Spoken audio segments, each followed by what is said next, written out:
سلام على عباده الذين اصطفى خصوصا على سيدنا محمد المصطفى المجتبى وعلى آله وأصحابه وأتباعه الأصفياء الأتقياء. اللهم صل على محمد وعلى آل محمد كما صليت على إبراهيم وعلى آل إبراهيم إنك حميد مجيد. اللهم بارك على محمد وعلى آل محمد كما باركت على إبراهيم وعلى آل إبراهيم إنك حميد مجيد. أما بعد فأعوذ بالله من الشيطان الرجيم. بسم الله الرحمن الرحيم. أرأيت الذي يكذب بالدين فذلك الذي يدع اليتيم ولا يحض على طعام المسكين فويل للمصلين الذين هم عن صلاتهم ساهون الذين هم يراءون ويمنعون الماعون.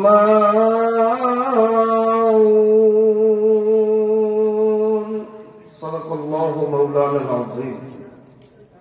ভোলা জেলাধীন বুরহানুদ্দিন থানার অন্তর্গত হাসাননগর সাত্তারিয়া জামে মসজিদ ময়দানে যুব তফসির কমিটির উদ্যোগে স্থানীয় সর্বস্তরের মুসলমানদের সার্বিক সহযোগিতায় মহান আল্লাহ রাব্বুল আলামিনের অপরিসীম কৃপায় একটানা 2 দিন ব্যাপী আয়োজিত বার্ষিক তাফসীরুল কোরআন মাহফিলের আজ শেষ দিনের সমাপনী পর্বের সম্মানিত সভাপতি, উপস্থিত হযরত উলামায়ে কেরাম, হাফাজে কোরআন, বয়োজ্যেষ্ঠ সম্মানিত মুরব্বীগণ, যুবক বন্ধুরা, আদর ও স্নেহের প্রতিকাচা ছোট্ট বাবারা, পর্দার আড়ালে অবস্থানরত পরমা শ্রদ্ধেয়া, অবলা সরলা সম্মানিতা আমার মায়েরা, বোনেরা, বোনেরা, আমি আপনাদের সামনে পবিত্র কোরআনুল কারীম থেকে কোন সূরাটা তিলাওয়াত করেছি আমার মনে হয় আপনাদের কারোর কাছে বুঝতে বাকি নেই। এই সূরাটি আলেম ও আলেম প্রত্যেকটা মুসলমানেরই মুখস্থ আছে বলে আমার প্রবল ধারণা। কি বলেন, আপনাদের মুখস্থ আছে না? সূরাটির নাম সূরা আল মাউন। বলেন কি নাম? সূরা আল মাউন। এটা হলো এই সূরার প্রকৃত নাম, কিন্তু আমরা সাধারণ বাঙালি যারা, আমাদের কাছে আরেকটা নামে সূরাটা বেশি পরিচিত, এটা হলো আরাইতাল্লাযী সূরা। আপনারা কি নাম বলেন সূরাটা? ওই আরাইতাল্লাযী সূরা বলতেও যা বুঝায়, সূরা আল মাউন বলতে তাই বুঝায়, একই সূরার একাধিক নাম। আরাইতাল্লাযী বলি যেহেতু সূরার প্রথম শব্দই আরাইতা, আবার এই সূরার নাম সূরায়ে মাউন যেহেতু সূরার একেবারে শেষে ওয়ায়ামনাউনাল মাউন, মাউন শব্দ আছে। কেউ শেষের দিকে লক্ষ্য করে, আবার কেউ প্রথমের দিকে লক্ষ্য করে সূরাটির নাম নির্বাচন করেছে, এতে কোনো সমস্যা নেই। আল্লাহ তাআলা যদি তৌফিক দান করেন, এই আরাইতাল্লাযী সূরা বা সূরায়ে আল মাউনের আলোকে গুরুত্বপূর্ণ ও জরুরি কিছু কথা আলোচনা করার চেষ্টা করব। আল্লাহ তাআলা এমন সব কথাই যেন এই অদমের মুখ থেকে বের করেন, যে কথাগুলোর দ্বারা আমি, আমার সকল শ্রোতা সমানভাবে সবাই যেন উপকৃত হতে পারি। আল্লাহুম্মা আমিন। মুহতারাম হাজরিন, পবিত্র কোরআন শরীফের মধ্যে সর্বমোট সূরা 114টা। কয়টা সূরা? 114টা সূরা। সিরিয়ালে আরাইতাল্লাযী সূরাটি হলো 107 নম্বরে। বলেন কত নম্বরে? 107 নম্বরে।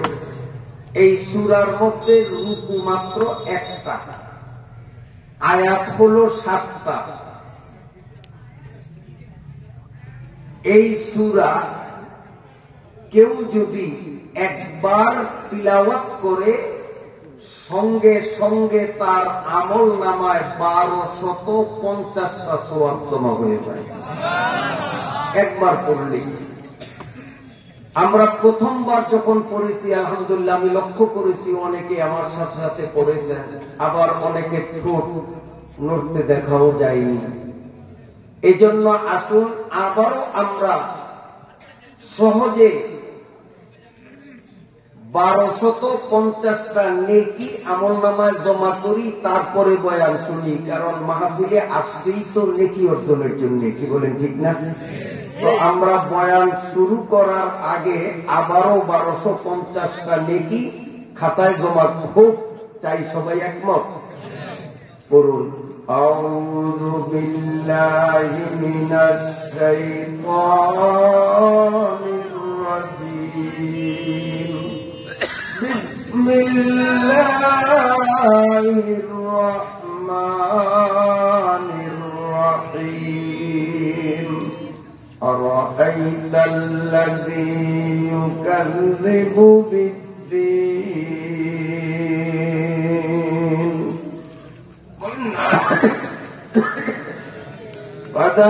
ফাযালিকাল্লাযী ইয়াদউল ইয়াতীম ওয়ালা ইয়াহুদ্দু আলা তা'আমিল মিসকিন। ফাওয়াইলুল লিল মুসাল্লিন আল্লাযীনা হুম আন সালাতিহিম সাহুন আল্লাযীনা হুম ইউরাউন ওয়া ইয়ামনাউনাল মাউন। সাল্লাল্লাহু মাওলানা। আল্লাহ পাকের নাম কতটা? যেমন আমরা মানুষ, আমাদের অনেকের মানুষ একজন, নাম থাকে কয়েকটা, এরকম আছে না? তো আল্লাহ একজন, কিন্তু আল্লাহর নাম কতটা? তৌরাত কিতাবের মধ্যে আল্লাহ পাকের 1000 নাম উল্লেখ আছে, জবুর শরীফে 1000 নাম উল্লেখ আছে, ইনজিল শরীফে 1000 নাম উল্লেখ আছে। আমাদের পবিত্র কোরআন শরীফে আল্লাহ পাকের 1000 নাম, মোট কত? 4000। আর আল্লাহ পাকের লাউহে মাহফুজের মধ্যে আছে 1000 নাম, যেই 1000 নাম আল্লাহ ছাড়া এখন পর্যন্ত কেউ জানে না। এবার টোটালে কতটা হলো না? 5000। কোন মুসলমান নারী বা পুরুষ, শিক্ষিত বা মূর্খ মুসলমান, একবার যদি মুখে উচ্চারণ করে বিসমিল্লাহির রহমানির রহিম, এই যে একবার পড়লাম, এই বিসমিল্লাহ একবার পড়ার সঙ্গে সঙ্গে আল্লাহ পাককে 5000 নাম ধরিয়া ডাকলে, আল্লাহর 5000 নামের জিকির করলে যেই পরিমাণ সওয়াব, একবার বিসমিল্লাহ পড়লেই ওই পরিমাণ সওয়াব হয়। পিছনে যারা কথা বলেন সতর্ক হইলে ভালো। ডান পাশে কথার আওয়াজ শোনা যায়, অপ্রয়োজনীয় কথা বলা ঠিক হবে না। প্রয়োজনীয় কথা হলে আকার ইঙ্গিতে সাউন্ড যেন না হয়। কথা বুঝতে কষ্ট হয়নি তো? বিসমিল্লাহ একবার পড়লে কি সওয়াব বুঝে আসছে? 5000টা নাম আল্লাহ জিকির করলে যেই পরিমাণ সওয়াব, একবার বিসমিল্লাহ পড়ার সাথে সাথে ওই পরিমাণ সওয়াব। তো আমরা বিসমিল্লাহ ছাড়াই আরাইতাল্লাযী সূরা পড়ছি না বিসমিল্লাহ সহ পড়ছি? তো বিসমিল্লাহর সওয়াব পাইলাম আলাদা, আরাইতাল্লাযীর সওয়াব পাইলাম আলাদা, 1250। আর এখানে 5000 আল্লাহর নামের 5000 জিকির করার সওয়াব, আর ওখানে পাইলাম 1250টা সওয়াব। আল্লাহ তাআলা এই মাহফিলের মধ্যে আমাদেরকে উপস্থিত হওয়ার বরকতে অল্প সময়ের মধ্যে এতগুলো সওয়াব কামাই করার সুযোগ করলেন। সেই আল্লাহ পাকের দরবারে শুকরিয়া জানাই। জোরে সোরে মন থেকে বলুন আলহামদুলিল্লাহ।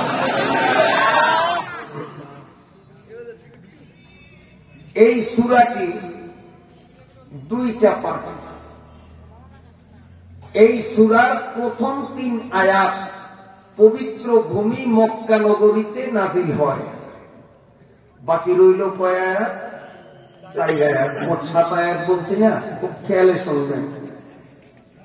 প্রথম 3টা আয়াত কোথায়? মক্কা শরীফে।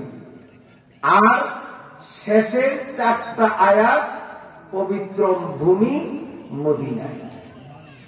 মোট 4 যোগ 3 সমান কত? 7 আয়াত। সংখ্যা হইল 7। এই 7টা আয়াত বিশিষ্ট এক রুকু সম্বলিত আরাআইতাল্লাযী সূরাটি কোন প্রেক্ষাপটে, কোন কারণে, কোন হালতে, কোন অবস্থানে নাযিল হলো, তাফসীরের কিতাবের মধ্যে লিখে।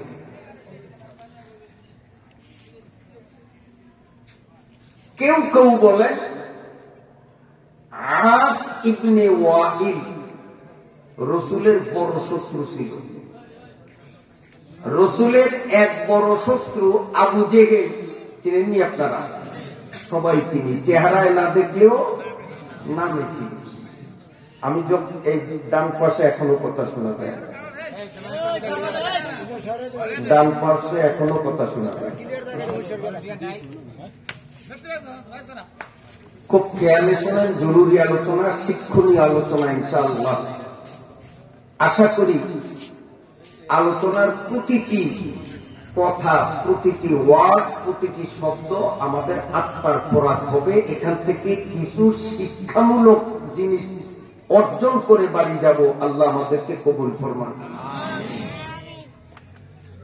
আমি যখন হজে গেলাম 15 সালে, তো যাওয়ার পরে বিছনা বেডিং রুমে রেখে পায়খানার ব্যাগ হয়নি, কিন্তু ভিতরে একটা আবেগ। যদিও পায়খানার ব্যাগ হয়নি, ব্যাগ বুঝেন তো স্যার, কিন্তু তারপরেও ভিতরে একটা আবেগ। কি আবেগ?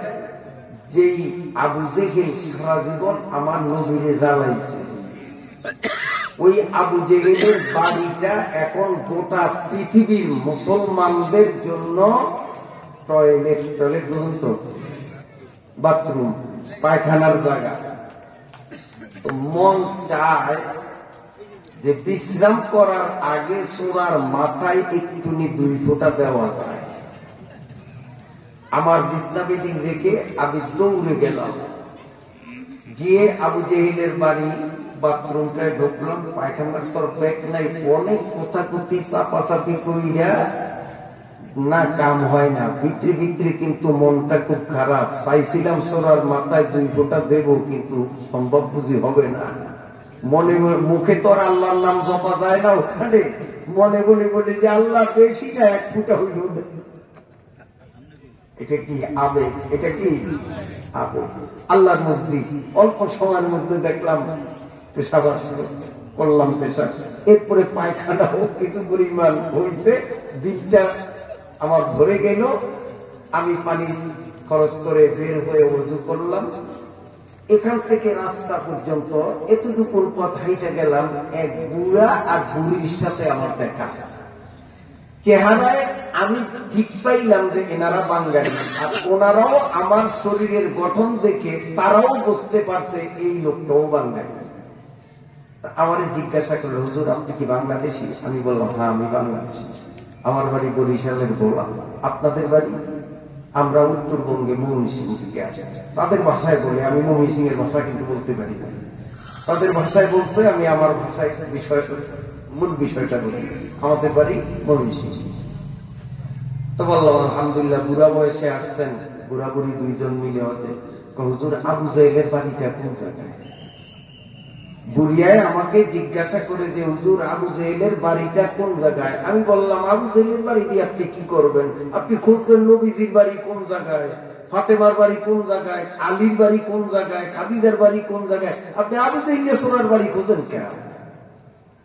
তো বুড়া লোকটা বলতেছে, আর বুড়ি মুসকি মুসকি হাসতেছে। বুড়ির ফেস ফেস আওয়াজ শোনা যায়, হুজুর সোরায় আমার নবীরে জ্বালাইছে, পাইলে তো ওরে যদি জিন্দা পাইতাম তো যা করার করতাম, জিন্দা তো পাইলাম না।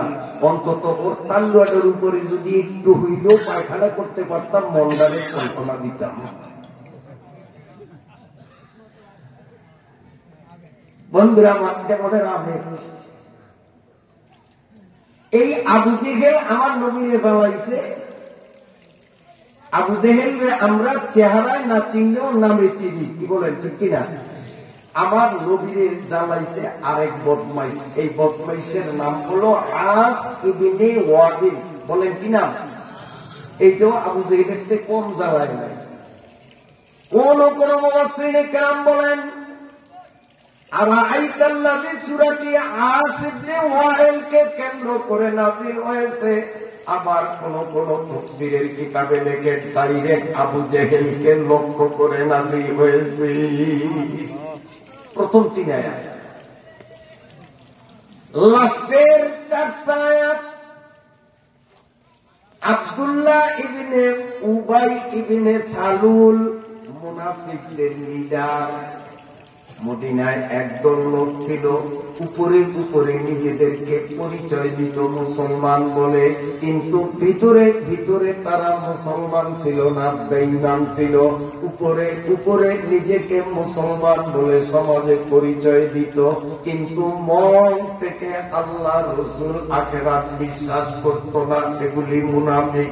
এই মুনাফিকদের লিডারের নাম ছিল আব্দুল্লাহ ইবনে উবাই ইবনে সালুল।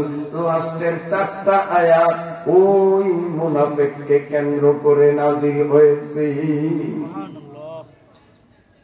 আল্লাহ রাব্বুল আলামিন এই সূরার প্রথম 3 আয়াতের মধ্যে কাফেরদের 2টি বদভ্যাস, আর শেষের 4 আয়াতের মধ্যে মুনাফিকদের তিনটি কুঅভ্যাসের কথা আলোচনা করে গোটা দুনিয়ার মুসলমান জাতিকে আল্লাহ সতর্ক করে দিলেন।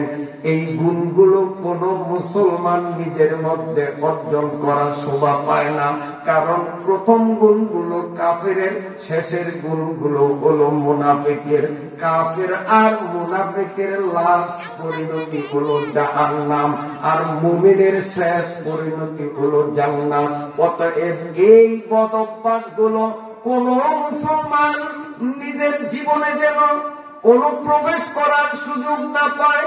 ভুলে ক্রমে যদি কোন মুসলমানের মধ্যে এই বদ অভ্যাসগুলোর কোন একটা আগের থেকে যদি থেকে থাকে, আজকের আলোচনা শোনার পরে সাচ্চা দিলে তওবা করে এই কুঅভ্যাস নিজ থেকে দূর করা লাগবে, নইলে কিন্তু জান্নাতের আশা করা যাবে না। যদি জান্নাতে যাইতে চাই, জাহান্নাম থেকে বাঁচতে চাই, তো কাফিরদের যেই গুণগুলো, দুটি গুণ এখানে বলা হয়েছে, আর মুনাফিকদের তিনটি গুণ বলা হয়েছে, এগুলো আমাদের মধ্যে না থাকলে ভালো, ভবিষ্যতে যেন আসতে না পারে। আল্লাহ না করুক কারোর মধ্যে যদি এই গুণগুলির কোন একটা গুণ থেকে থাকে, আজকের এই ময়দানে আখিরি মুনাজাতে পাকা পুক্ত অন্তরে আল্লাহর কাছে তওবা করতে হবে যে আল্লাহ, এই গুণ আমার মধ্যে আমি আর থাকতে দেব না। একমত আছে? তাহলে গ্রান্তিযুক্ত কথা, এখান থেকে আমরা জান্নাতি হয়ে বাড়িতে যাব। আল্লাহ আমাদেরকে কবুল ফরমান। আস ইবনে ওয়াইল, আবু জেহেল, এরা ছিল তখনকার আরবের নেতা, লিডার। এবং এই লিডারদের কথা আর কাজে মিল ছিল না। তাদের জীবনী আলোচনা করলে সুনামের চেয়ে কুনাম বেশি পাওয়া যাবে। অন্যদিকে আমার নবী মুহাম্মদুর রাসূলুল্লাহ সাল্লাল্লাহু আলাইহি ওয়াসাল্লামের জীবনী আলোচনা করলে তার জন্ম থেকে নিয়ে কবরে যাওয়া পর্যন্ত সারা জীবনে রাসূল অন্যায় করেছেন এমন কোন প্রমাণ পৃথিবীর কেউ দিতে পারেনি, পারবেও না। রাসূলের জীবনী সম্পূর্ণই ভালো কথা, আর ওই নেতাদের জীবনীতে কথা বড় পাকাপোক্ত, কিন্তু কাজ ছিল উল্টা পাল্টা। এই মার্কা নেতা আমাদের দেশে মনে হয় না। নির্বাচনের আগে কত মধুর মধুর বক্তব্য, কিন্তু পাস করলে আমরা যেই কপাল সেই মাথা। আপনাকে ওই বোরহানউদ্দিন থানায় হয়তো এমন নেতা নাও থাকতে পারে। বন্ধুরা, আস ইবনে ওয়াইল আর আবু জেহেল, এই দুই সূরার অভ্যাস ছিল কোন মানুষ যার অনেক সম্পদ কিন্তু ওয়ারিস মাত্র নাবালেগ সন্তান, আর কোন ওয়ারিস নাই, শুধু নাবালেগ সন্তান। এই মানুষটা যখন মৃত্যু মুখে পতিত হতো, আস ইবনে ওয়াইলের মতো গুন্ডা নেতা, আবু জেহেলের মতো পান্ডা নেতা, এই নেতারা ওই লোকটার কাছে গিয়ে বলতো, বন্ধু, তোমার তো অনেক সম্পদ, তোমার অবস্থা যা মনে হয় তুমি মরে যাবে, বাঁচবে না। তুমি মরে গেলে তোমার এই সম্পদ লুটে পুটে মানুষ হজম করে ফেলবে, তোমার এতিম নাবালেগ বাচ্চাদের অনেক দুরবস্থা হবে। অতএব মানুষদেরকে জড়ো করে হাজারো মানুষের উপস্থিতিতে তুমি স্পষ্ট ঘোষণা দিয়ে দাও যে আমার মরার পরে আমার সম্পদ নেতার দখলে থাকবে, আমার সন্তান এতিম সন্তানগুলো নেতার অধীনে থাকবে, আমার সম্পদ এবং সন্তানের দেখাশোনার দায়িত্ব আমি জীবিত থাকতেই নেতার হাতে দিয়ে গেলাম। এমন কথা বললে ওই মৃত্যুর বিছানায় পড়া লোকটার কলিজাটা এতখানি বড়। কারণ নেতায় আমার এতিম বাচ্চাদের দায়িত্ব নেয়, আমার সম্পদ সুরক্ষার দায়িত্ব নেয়, মন বড় হওয়ার কথা।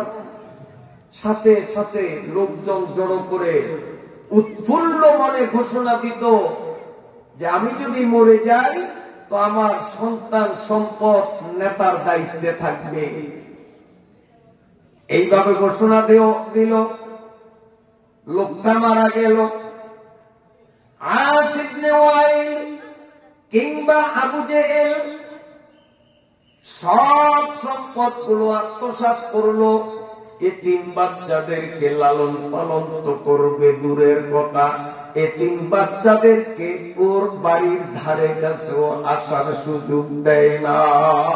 সব বাইরে গেছে, সব বাইরে গেছে।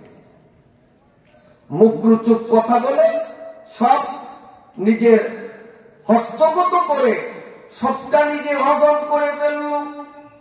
এই এতিম বাচ্চাগুলো কে না কে অনেক কষ্ট করে যখন মোটামুটি সাবালেগ হলো তখন নেতার কাছে গিয়ে নিজের বাবার রেখে যাওয়া সম্পদ যখন দাবি করলো, ঘাড় ধাক্কা দিয়া বাড়ি থেকে বাড়ি করিয়ে দিল। 1 পয়সার সম্পদ তাকে বুঝিয়ে দিল না। সব কিসের সম্পদ? এগুলো সব আমার, এগুলো সব আমার।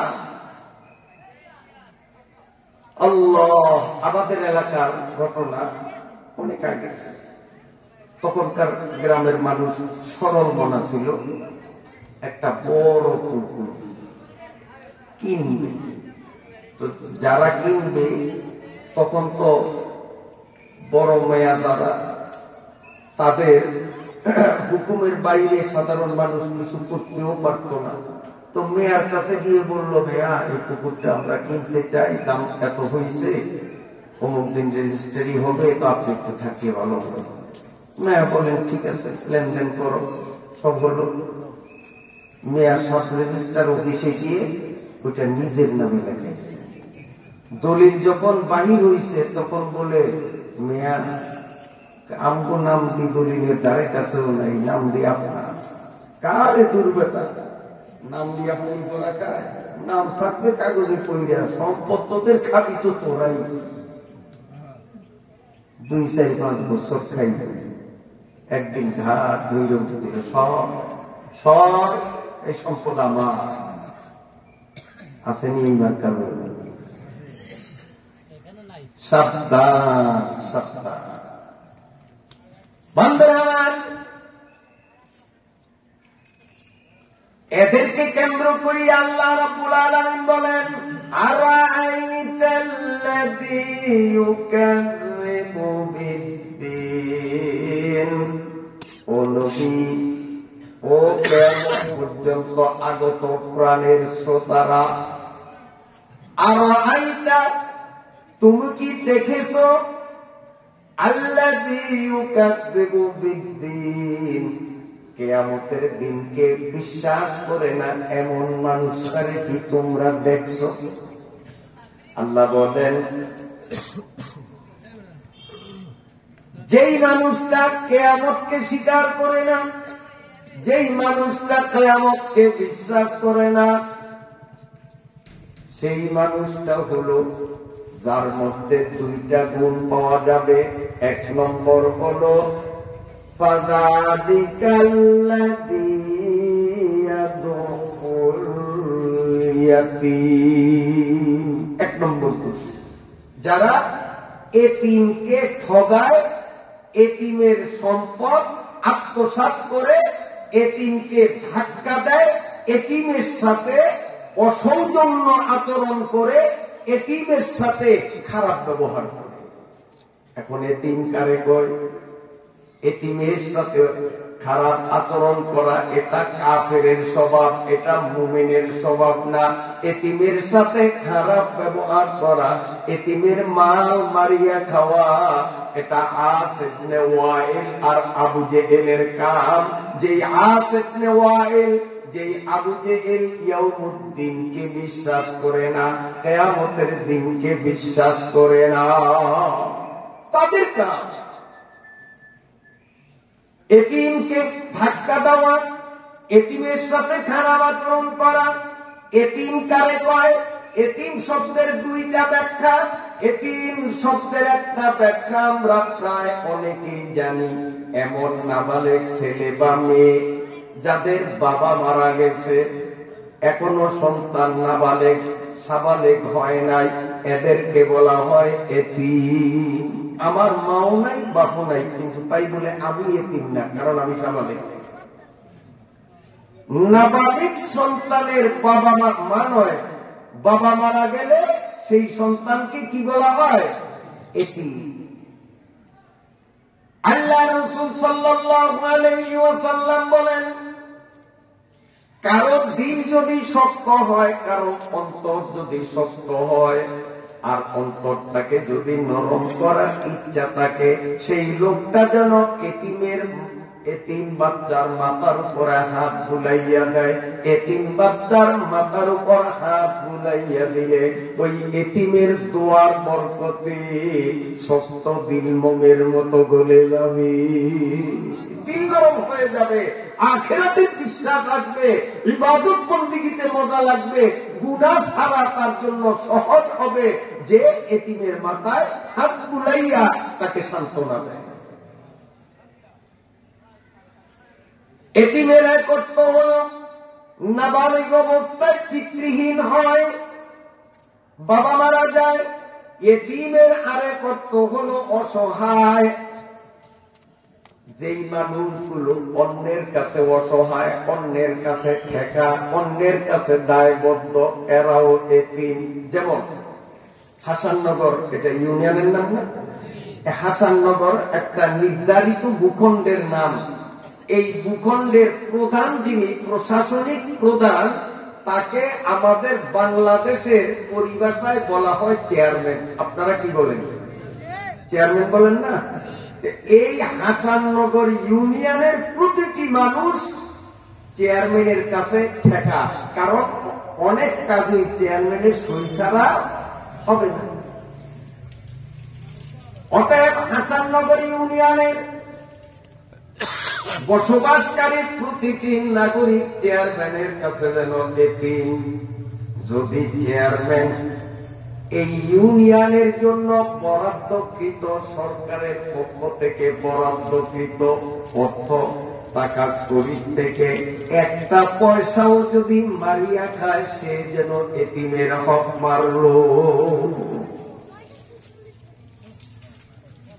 বন্ধুরা আমার, আমরা যারা রোগী সেজে ডাক্তারের কাছে যাই, আমরা অসহায়। ডাক্তারের কাছে উনি চিকিৎসা না দিলে আমি বাঁচব না, আমি রোগে ভুগবো। ডাক্তারের কাছে অসহায় না রোগীরা? কথা কয় না, আমার কথা বোঝেন না। অতএব ডাক্তার আর রোগী এই দুইজনকে বিবেচনা করলে, রোগী যেহেতু ডাক্তারের কাছে অসহায়, অতএব রোগীর গোষ্ঠীরাও ডাক্তারের কাছে এতিম। এতিম মানে অসহায়। রোগী যখন ডাক্তারের কাছে গেল, রোগীর শারীরিক অবস্থা দেখে মৌখিকভাবে রোগীর কথাগুলো শ্রবণ করে ডাক্তার যদি আসল রোগ নির্ণয় করতে সক্ষম হয়, একে কোন কোম্পানির কোন কৌশল, ডোজ কিভাবে দিতে হবে, ডাক্তার সবকিছু বুঝলো। এরপরেও খামাখা শুধু কমিশন পাওয়ার জন্য 8টা টেস্ট লিখল। সব পরীক্ষা করতে হবে, পায়খানা পরীক্ষা করতে হবে, ব্লাড পরীক্ষা করতে হবে। আসলে কিন্তু এগুলি ছাড়াই উনি বুঝতে পারছেন যে ওষুধ কোনটা দিলে রোগ সারবে। তারপরেও টেস্ট দিলেন কেন? যে এই টেস্ট গুলো দিলে সেখানে ডাক্তারের একটা কি আছে, পার্সেন্টেজ আছে, কমিশন আছে। প্রতিটা টেস্টে এত পার্সেন্ট ডাক্তার পাবে। এই কমিশন পাওয়ার লোভে যদি কোন ডাক্তার অযথা একটা টেস্ট যদি রোগীর জন্য লেখে, সে যেন এতিমের হক মারল। আস ইবনে ওয়াইলের কাতারে গেল, আবু জেহেলের কাতারে গেল। আস ইবনে ওয়াইল আর আবু জেহেলের ঠিকানা যেটা, এই ডাক্তারের ঠিকানাও সেটা, সেই ঠিকানার নাম হলো জাহান্নাম। আসুন বন্ধুরা, কষ্ট হয় আপনাদের? এই যে আমরা যেই স্বাধীন সার্বভৌম রাষ্ট্রে বাস করি, আমাদের দেশটার নাম হলো বাংলাদেশ। এই বাংলাদেশ পরিচালনা করতে সরকারে যারা যখন থাকে, যেই দল, যেই পার্টি, যেই ব্যক্তি সরকারে থাকবে, যেমন বর্তমানে মোহাম্মদ ইউনূস এবং তার সহযোগীরা আছে, কি বলেন না ভুল বলছি? আমরা এই স্বাধীন বাংলাদেশের প্রতিটি নাগরিক বর্তমান ক্ষমতাসীন সরকারে যারা আছে তাদের কাছে আমরা ঠেকা কিনা? সবাই ঠেকা, আমরা ঠেকা। অতএব ইউনূস সরকার আর বাংলাদেশের জনগণ, এই দুই পক্ষের মধ্যে তুলনা করলে আমরা দেশের হিন্দু, মুসলিম, খ্রিস্টান নির্বিশেষে এই দেশে বসবাসকারী প্রতিটি নাগরিক হলাম এতিম। অর্থাৎ সরকারের যারা রয়েছেন তারা যদি ক্ষমতার চেয়ারে বসিয়া বাংলাদেশের জনগণের একটা পয়সা যদি এদিক সেদিক করে, তারাও আস ইবনে ওয়াইল আবু জেহেলের কাতারে গিয়ে জাহান্নামী হয়ে যাবে, জাহান্নামী হয়ে যাবে। জান্নাত তাদের কপালে জুটবে না। নামাজ পড়তে পড়তে কপালে দাগ পড়লো, হজ 50 বার করলো, লক্ষ কোটি টাকা দান করলো, এরপরেও এতিমের হক কেন নষ্ট করলো? এই অপরাধের কারণে জাহান্নাম হবে তার ঠিকানা, জান্নাত তার কপালে জুটবে না। তার কারণ পরের হক বড় মারাত্মক, বড় মারাত্মক। যার হক নষ্ট করলাম, সে যদি আমাকে মাফ না করে তো আল্লাহ মাফ করবেন না। কথাটা বুঝাইতে পারলাম না? মনে করেন ক্ষমতার চেয়ারে আছি আমি, কারণ আজকে প্রধান অতিথি আমি, অযোগ্য হলেও আপনার প্রধান অতিথি করেছেন। আমার পাশে স্টেজের চেয়ারে যারা বসা আছেন, আমি যদি একজনকে আমার ক্ষমতার বলে আমি যদি ধাক্কা দিয়ে এই স্টেজ থেকে নিচে নামিয়ে দেই, ওনার ক্ষমতা নাই, প্রতিবাদ করতে পারলেন না, আমি ওনার কাছে মাপ না চেয়ে আমি যদি কাবা শরীফের গেলাপ ধরেও আল্লাহর কাছে মাপ চাই যে আল্লাহ এমন কাজ আর করবো না, তুমি আমারে মাফ করে দাও, মাপ কিন্তু হবে না যতক্ষণ আমি যার হক নষ্ট করলাম তার কাছে আমি মাপ না চাইব। আল্লাহর কাছে মাপ চাইলে মাপ হবে না। কথা বুঝতে পারি না? যার হক নষ্ট করলাম, যার হক আত্মসাৎ করলাম, যার মান সম্মানে আঘাত করলাম, অন্যায়ভাবে যার উপরে আমি জুলুম করলাম, সর্বপ্রথম আমি তার কাছে মাপ চাইতে হবে, এরপরে আল্লাহর কাছে মাপ চাইতে হবে। এর কাছে মাপ না চাইয়া আল্লাহর কাছে কোটিবার মাপ চাইলেও সেই মাপ গ্রহণযোগ্য হবে না।